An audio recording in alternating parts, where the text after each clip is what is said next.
Chapter 20 of The Science of Being Great by Wallace D. Wattles. Serving God. I have brought you thus far through the two preceding chapters with the view to finally settling the question of duty. This is one that puzzles and perplexes very many people who are earnest and sincere, and gives them a great deal of difficulty in its solution. When they start out to make something of themselves and to practice the science of being great, they find themselves necessarily compelled to rearrange many of their relationships. There are friends who must be alienated. There are relatives who must understand and who feel that they are in some way being slighted. The really great man is often considered selfish by a large circle of people who are connected with him, and who does feel that he might bestow upon them more benefits than he does. The question at the outset is it my duty to make the most of myself regardless of everything else? Or shall I wait until I can do so without any friction or without causing loss to anyone? This is the question of duty to self versus duty to others. One's duty to the world has been thoroughly discussed in the preceding pages, and I have given some consideration now to the idea of duty to God. An immense number of people have a great deal of uncertainty, not to say anxiety, as to what they ought to do for God.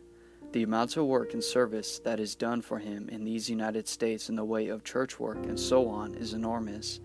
An immense amount of human energy is expended in what is called serving God.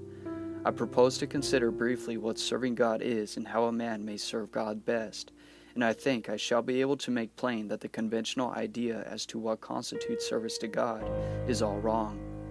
When Moses went down into Egypt to bring out the Hebrews from bondage, his demand upon Pharaoh in the name of the deity was, "Let the people go that they may serve me." He led them out into the wilderness and there instituted a new form of worship, which has led many people to suppose that worship constitutes the service of God, although later God himself distinctly declared that he cared nothing for ceremonies, burning offerings, or oblation, and the teachings of Jesus, if rightly understood, will do away with organized temple worship altogether. God does not lack anything that man may do for him with their hands or bodies or voices. St. Paul points out that man can do nothing for God does not need anything. The view of evolution which we have taken shows God seeking expression through man. Through all the successive ages in which his spirit has urged man up the height, God has gone on seeking expression. Every generation of men is more godlike than the preceding generation. Every generation of men demands more in the way of fine homes, pleasant surroundings, congenial work, rest, travel, and opportunity for study than the preceding generation.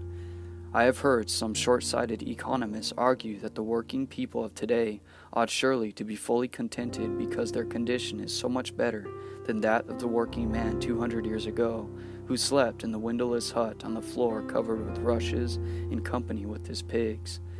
If that man had all that he was able to use for the living of all the life he knew how to live, he was perfectly content, and if he had lack, he was not contented. The person of today has a comfortable home and very many things, indeed, that were unknown a short period back in the past, and if he has all that he can use for the living of all life that he can imagine, he will be content. But he is not content. God has lifted the race so far that any common person can picture a better and more desirable life than he is able to live under existing conditions. And so long as this is true, so long as a person can think and clearly picture to himself a more desirable life, he will be discontent with the life he has to live, and rightly so. That discontent is the Spirit of God urging men to more desirable conditions. It is God who seeks expression in the race.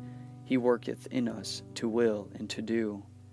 The only service you can render God is to give expression to what He is trying to give the world through you. The only service you can render God is to make the very most of yourself in order that God may live in you to the utmost of your possibilities. In a former work of the series, The Science of Getting Rich, I refer to the little boy at the piano, the music in whose soul could not find expression through his untrained hands. This is a good illustration of the way the Spirit of God is over, about, around, and in all of us, seeking to do great things with us, so soon as we will train our hands and feet, our minds, brains, and bodies to do His service. Your first duty to God, to yourself, and to the world is to make yourself as great a personality in every way as you possibly can, and that, it seems to me, disposes of the question of duty. There are one or two other things which might be disposed of in closing this chapter. I have written of opportunity in a preceding chapter. I have said, in a general way, that it is within the power of every man to become great, just as in the science of getting rich, I declare that it is within the power of every man to become rich. But these sweeping generalizations need qualifying. There are men who have such materialistic minds that they are absolutely incapable of comprehending the philosophy set forth in these books.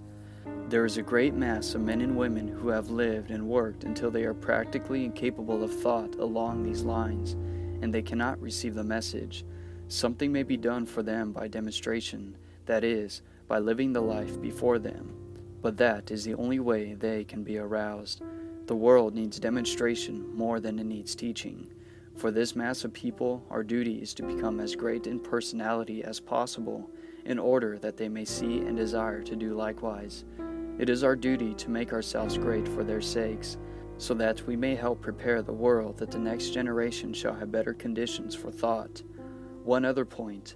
I am frequently written to by people who wish to make something of themselves and to move out into the world, but who are hampered by home ties, having others more or less dependent upon them, whom they fear would suffer if left alone. In general, I advise such people to move out fearlessly and to make the most of themselves. If there is a loss at home, it will only be temporary and apparent, for in a little while, if you follow the leading of Spirit, you will be able to take better care of your dependents than you have ever done before. End of chapter 20.